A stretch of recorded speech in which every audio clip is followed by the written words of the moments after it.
Good morning students. तो आज हम कक्षा 9वीं भूगोल है ना, मानचित्रण और मानचित्र के अध्ययन में आगे हम पढ़ेंगे। तो आज हम ये वास्को डी गामा के बारे में हम पढ़ लेते हैं ना। वास्को डी गामा 1460 से 1524। जब कोलंबस ने नए संसार की खोज की तो पुर्तगाली भी भारत तक पहुंचने का पूर्वी समुद्र रास्ता खोजने की कोशिश में लगे थे ना। कोलंबस ने एक नए संसार की खोज कर लिया तो पुर्तगाली लोग भी भारत पहुंचने के लिए जो पूर्वी समुद्री रास्ता वो खोजने की कोशिश में लगे थे वे। तो वास्को डी गामा ने सन 1497 में अपनी यात्रा शुरू की और केप वर्डे द्वीप पहुंचने के पश्चात उस समय तक अनजान दक्षिणी अटलांटिक महासागर की तरफ बढ़ा ना, और अफ्रीका के दक्षिण पश्चिम तट पर वो पहुंचा। यह उस समय की सबसे लंबी यात्रा थी। इस समय उसके साथी बीमार होने लगे और वापस पुर्तगाल लौटने की गुहार करने लगे, किंतु वास्को डी गामा भारत पहुंचने के लिए अडिग था और अफ्रीका के दक्षिणी छोर केप ऑफ गुड होप को पार कर उत्तर की ओर जाम्बेजी नदी तक पहुंच गया है ना। यहाँ उन्हें स्कर्वी बीमारी का सामना करना पड़ा। ठीक है, वास्को डी गामा को वहाँ पर स्कर्वी बीमारी का सामना करना पड़ा, जिसमें नाविकों के हाथ पांव सूज गए और दांत गिरने लगे। ठीक है, स्कर्वी बीमारी के कारण उसके हाथ पांव सूज गए जो नाविक थे उनके, और उनके दांत गिरने लगे। इन सब कठिनाइयों के बावजूद वास्को डी गामा आगे बढ़ता रहा और मोजाम्बिक के नज़दीक उसे अरब के व्यापारी मिले। अरब व्यापारियों ने वास्को डी गामा के भारत पहुंचने के उत्साह को बढ़ाया और अंततः तमाम मुश्किलों से भरा लंबा सफ़र उसने 20 मई सन 1498 में भारत के पश्चिमी तट पर स्थित कालीकट पहुंचकर पूरा किया है ना। कालीकट मतलब ये कोलकाता जिसे हम बोलते हैं।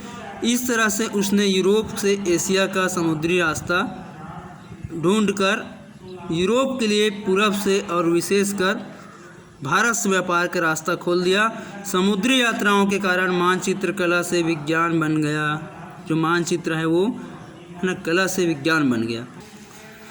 अब हम पढ़ेंगे उपनिवेशीकरण, खोज, सैन्य उपयोग और नक्शा बनाना। तो यूरोपीय नाविकों ने सुदूर महाद्वीपों और देशों का पता लगाया है ना। जो यूरोप के जो नाविक थे उन्होंने दूर बसे महाद्वीपों और देशों का पता लगाया, वहां पहुंचने के समुद्री मार्ग भी ढूंढे। साथ ही यह भी पता लगाया कि अमेरिका, अफ्रीका, ऑस्ट्रेलिया और एशिया साधन संपन्न है ना। उन्होंने ये पता लगा लिया कि अमेरिका, अफ्रीका और ऑस्ट्रेलिया, एशिया के जो देश हैं वो क्या है, साधन संपन्न हैं।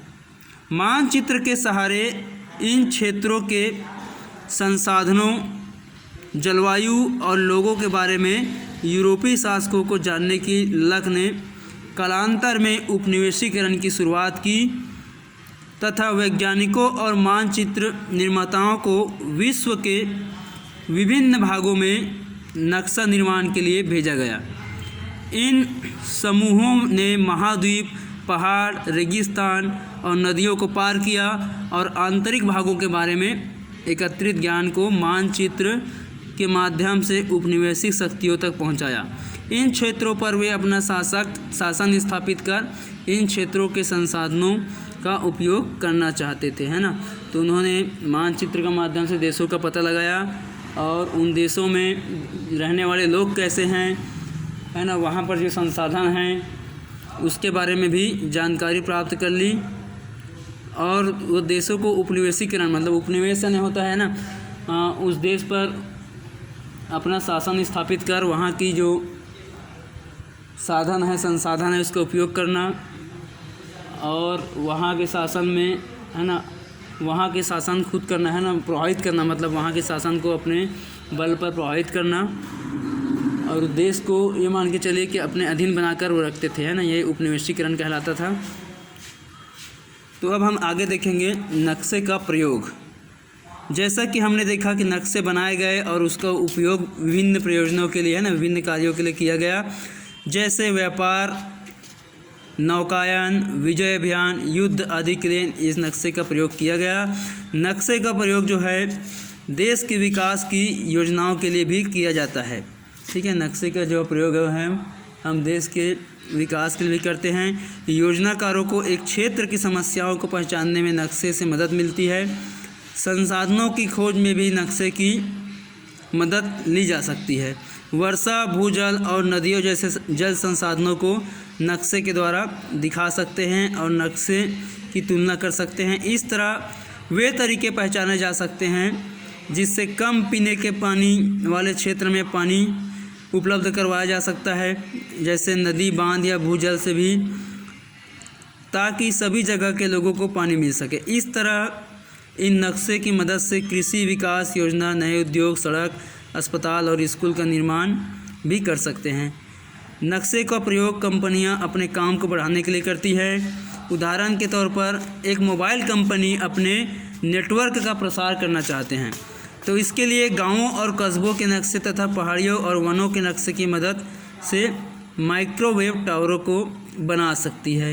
तो ये है नक्शे का प्रयोग। तो ठीक है डियर स्टूडेंट्स, है ना, ये लेसन यहीं पर ख़त्म होता है। नेक्स्ट वीडियो में हम आगे आपको पढ़ाएंगे। Thank you.